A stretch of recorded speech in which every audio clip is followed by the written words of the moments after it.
هو انا كم مره اقول لك ان السوليه وجوده مهم في الملعب؟ كم مره اقول لك السوليه ما يقعدش دكه لحد؟ وكم مره اقول لك ان السوليه في اسوأ حالاته بيكون اهم واحد في الفريق في الملعب؟ نفسي افهم بس انت ما بتسمعش كلامي ليه. الاهلي بيفوز على بيراميدز بثلاثيه نظيفه في مباراه غريبه جدا ما يتوقعهاش اكتر واحد متفائل اهلاوي. هدفين جابهم لاعب مركز 8 وهدف جابه جناح يمين. النادي الاهلي ما عندوش راس حرب. واسوان بتفوز على الزمالك في أسوان وبتكون دي الهزيمة الأولى لنادي الزمالك في الدوري الممتاز الموسم ده. والزملكاوية بدل ما يركبوا الترند بموضوع القطر ده، الترند هو اللي ركبهم. هكلمك النهاردة عن مباراة الأهلي وبيراميدز المثيرة جدا، وهكلمك عن أخبار الصفقات وآخر الصفقات اللي تمت في النادي الأهلي في الميركاتو الشتوي. وفي مفاجأة بخصوص كأس العالم للأندية وهقول لك عليها في نهاية الحلقة. لو لسه ما اشتركتش في القناة انزل اعمل اشتراك وفعل زر الجرس عشان يوصلك كل جديد. واهلا بيكم في حلقة جديدة. ده برنامج نسر الاهلي وانا بنوب مفيد.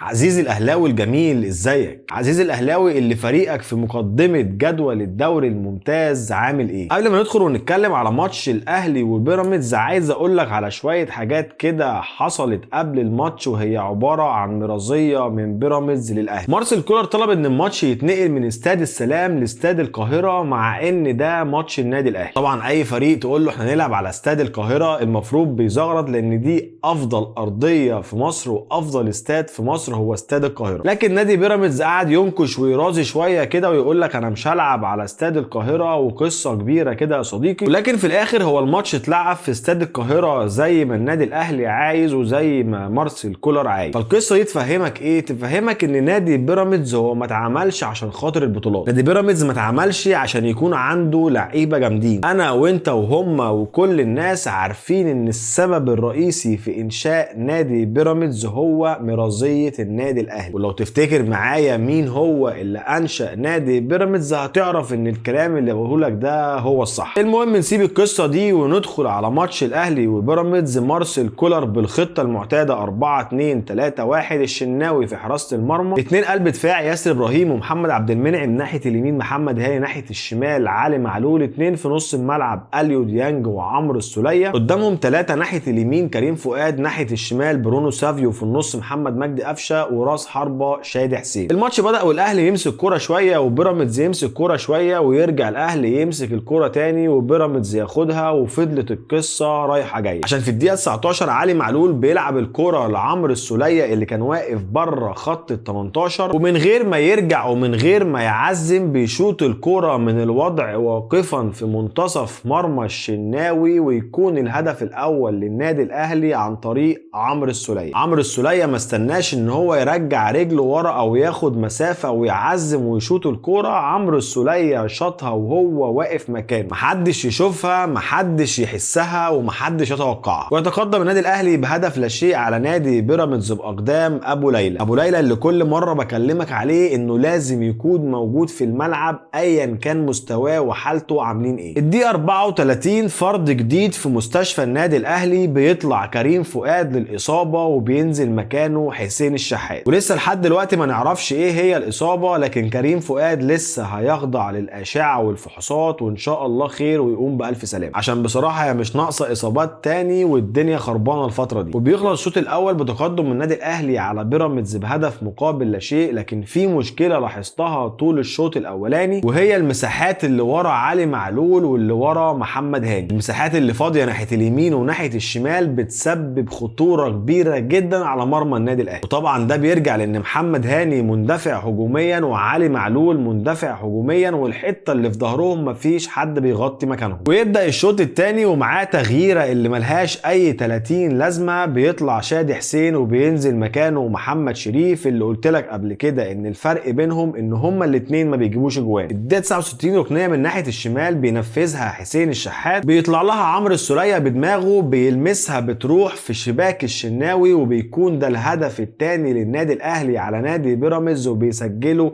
عمرو السولية. عمرو السولية اللي كولر بيقعده دكه، عمرو السولية اللي كل ماتش بتكلم عليه هو ليه مش موجود في الملعب. وحسين الشحات اللي جاله 3 فرص ان هو يجيب اهداف، بس معلش انا لاعب مش عادي فما ينفعش اجيب جون عادي، انا لازم قبل ما اجيب الجون ارقص الفرقه كلها وارقص الجهاز الفني، ولو حد نزل من الجمهور ارقصه واحط الكره في الجون. معلش ما انا مش لعيب عادي فما ينفعش اجيب اي جون عادي. 3 كور لحسين الشحات ب3 اهداف مؤكدين لو كان هو عايز يجيب جون. بص بقى اللي جايه دي، الدقيقه 75 بيطلع برونو سافيو للاصابه وبينزل مكانه احمد عبد القادر، والدقيقه 87 بيطلع محمد عبد المنعم للاصابه وبينزل مكانه محمود متولي. 3 لعيبه خرجوا في الماتش ده مصابين وربنا يستر. الموضوع كده ما يطمنش، الموضوع كده بيقول ان في مشكله في لعيبه النادي الاهلي بالتحديد. النادي الاهلي اللي كل ماتش فيه لعيب منه بيتصاب وما نعرفش هو هيقعد قد ايه وهيغيب عن اللعب قد ايه. المهم ان في الدقيقه 94 حسين الشحات بياخد الكره وبيجري من ناحيه اليمين وبيلعبها عرضيه لمحمد شريف تخبط في مدافع نادي بيراميدز احمد سامي وتدخل جون، والهدف برضه ما يتحسبش لحسين الشحات ويتحسب لاحمد سامي. وبكده بينتهي الماتش وبيفوز النادي الاهلي على نادي بيراميدز بثلاثيه نظيفه، وما كانش في واحد اهلاوي متوقع النتيجه دي. جمهور الاهلي راح الاستاد بفلوسه ورجع فرحان. جمهور الاهلي ما بيروحش الاستاد عشان خاطر ياخد سندوتش وتذكره ماتش ببلاش ولا تذكره قطر ببلاش ولا الكلام ده خالص. جمهور الاهلي بيروح عشان يشجع الاهلي، بيسيب شغله وبيدفع فلوس التذكره من جيبه ومن تعبه عشان يشجع الاهلي بس. المهم بقى لما تيجي تكلمنا عن الاداء في الماتش هقول لك الاداء مش حلو، بمعنى اصح اداء النادي الاهلي في الماتش اللي فات احسن من ماتش بيراميدز بكتير. زي ما قلت لك ورا علي معلول وورا محمد هاني بيكون في مساحات كبيره جدا بتسبب مشكله على مرمى الشناوي. قفشه في الشوط الاولاني لعب كوره غريبه كده وكان المفروض يعتزل بين الشوطين بعد الكوره دي. انا خدت بالي ان هو بيحاول يسقط الكوره لحد قدام، فقمت عملت كده قلت خلاص هنجيب الجون الثاني، قلت اكيد في حد جوه بيلعب له الكوره، مش معقول بيلعبها كده يعني. وبعد ما الكاميرا اتحركت ما لقيتش اي حد جوه، وكمان ما لقيتش الشناوي واقف بره الجون، والكوره اصلا ما راحتش عند الجون بتاع الشناوي. انت بتعمل ايه يا جدع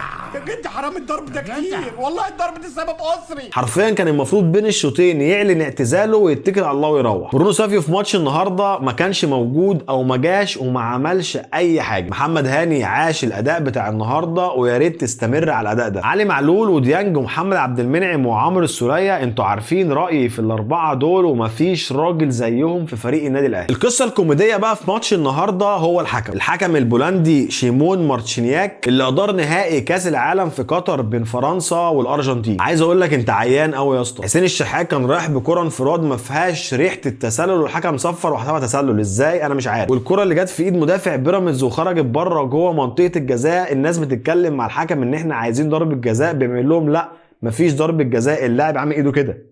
فانا ما فهمتش ايه من كده دي، يعني هو كده هل ايديه كده لسه في محيط جسمه؟ يعني اللي انت بتوصفه لنا ده دي حاجه بتبرر بيها ان دي مش ضربه جزاء، ولا انت كده بتاكد لنا انها ضربه جزاء؟ عشان انا بس مش قادر افهمك. فبصراحه ما فهمتش انت عايز توصل ايه للعيبه، وما فهمتش انت ليه ما حسبتهاش ضربه جزاء. المهم ان كان في كوره في اخر الماتش محمد شريف رايح بيها انفراد والكوره دي اصلا تسلل والحكم ما حسبهاش تسلل، ولا هو يعني عشان محمد شريف عبيط يعني وهيضيعها فانت قلت تسيبه يعني؟ ما انا مش فاهمك انت عايز ايه بصراحه. الحكم ده على الله خالص. المهم يا سيدي ان الاهلي بيفوز على بيراميدز بثلاثيه نظيفه وبيحصد 3 نقاط مهمين جدا جدا جدا في مشوار الدوري الممتاز. والزمالك بيخسر من نادي اسوان في اسوان بعد رحله مجانيه لجمهور نادي الزمالك ومعاها وجبه فوق البيع. ترحال مجاني لجمهور نادي الزمالك ويرجعوا من غير ال3 نقط ومن غير حتى نقطه واحده. المشكله ان جمهور نادي الزمالك كل مره بيحب يركب الترند، بس الترند هو اللي بيركبه. زي مثلا الموظفين والعمال بتوع نادي الزمالك اللي كل شهر لما المرتب ينزل هم وبيقبضوا بيعملوا حوار وفرح وزيطه. لا ومش بس كده، دي القناه الرسميه بتاعت نادي الزمالك بتنقل للجمهور اللي بيحصل جوه النادي وقت ما الموظفين بيقبضوا الرواتب بتاعتهم. يعني هو كل موظف في مصر بيقبض الراتب بتاعه وبيعمل كده؟ انا مش فاهم انتوا ايه القصه دي. العالم كله بيقبض المرتب بتاعه كل شهر عادي جدا، انا مش فاهم ايه الفرح اللي انتوا بتعملوه. يا اخي انت لو بتطلع فلوس لله وعايز تصور الموقف ده، والناس اللي انت بتديها فلوس دي حاجه ترجع لك، لكن الناس اللي انت بتصورهم دول هم مش بيشحتوا منك، هم بياخدوا حق الشغل اللي هم اشتغلوه، فانت بتصورهم وهم بياخدوا حق من حقوقهم. واكيد برضو انت اللي قايل لهم يهيصوا ويزيطوا وشويه كلام عن المستشار ويقعدوا يقولوا عني كلام حلو عشان يطلع في التلفزيون والهري ده كله. فياريت بس لو حد عنده تفسير للي بيحصل جوه نادي الزمالك كل اول شهر ده يا ريت يقول لنا. المهم يا عزيزي ان ترتيب جدول الدوري دلوقتي الاهلي في المركز الاول ب 27 نقطه،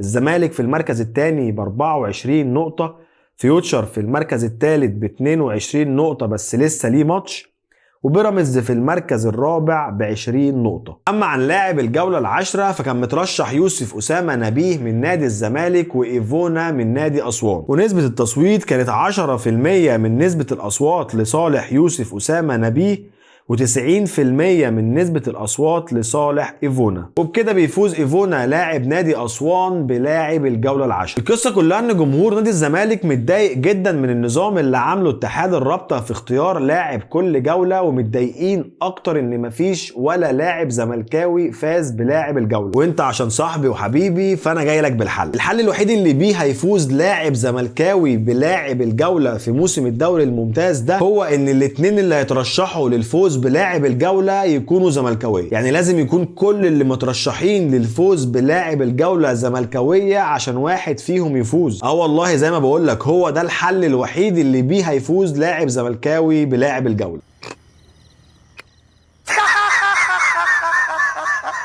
تعال بقى نتكلم على الصفقات الشتوية والميركاتو الشتوي بتاع الأهلي وبتاع الزمالك. اسمع مني وما تراجعش ورايا. بنسبة 99% عبد الله السعيد في نادي الزمالك في الانتقالات الشتوية. عبد الله السعيد هيروح نادي الزمالك بمقابل 23 مليون وهياخد 7.5 مليون في موسم ونص وبعد كده هيعتزل. يعني هياخد في موسم 5 مليون وفي نص موسم 2 مليون ونص، وبالسلامة على كده عبد الله هيعتزل داخل جدران القلعة البيضاء. ده بالنسبة لنادي الزمالك. اما بقى عن النادي الاهلي فالنادي الاهلي خلاص نهائيا خلص في محمد كريستو الضو لاعب النجم الساحلي التونسي ب1,110,000 دولار. 1,110,000 دولار. الاهلي هيدفع منهم 200,000 دولار بس وهياخد محمد كريستو الضو، وباقي الفلوس دي القسطين اللي باقيين من قصه كوليبالي. ده بالنسبه لمحمد كريستو الضو. المفروض ان هو الايام دي في النادي الاهلي بيعمل الفحوصات والتحاليل اللازمه. تعال بقول لك على اللاعب الثاني وبصراحه انا مش مبسوط بيه، هو خالد عبد الفتاح الظهير الايمن لنادي سموحه. رسميا بيوقع للنادي الاهلي بديلا لاكرم توفيق. طب خالد عبد الفتاح ده احنا جبناه بكام؟ نادي سموحه كان عايز ياخد حسام حسن ومبلغ مالي ويدينا خالد عبد الفتاح، بس الاهلي قالوا لا والله انا ما بدفعش فلوس الفتره دي، فانت هتاخد حسام حسن وزياد طارق اعاره وهناخد خالد عبد الفتاح 4 مواسم ونص. بس بيني وبينك انا مش حاسس ان هو هيفرق مع النادي الاهلي في اي حاجه، لانه برضو ملهوش اي دور هجومي. انا بصراحه كنت برشح الصفقه بتاعت جيفيرسون انجادا لاعب نادي فاركو، لكن الاهلي اتعاقد مع خالد عبد الفتاح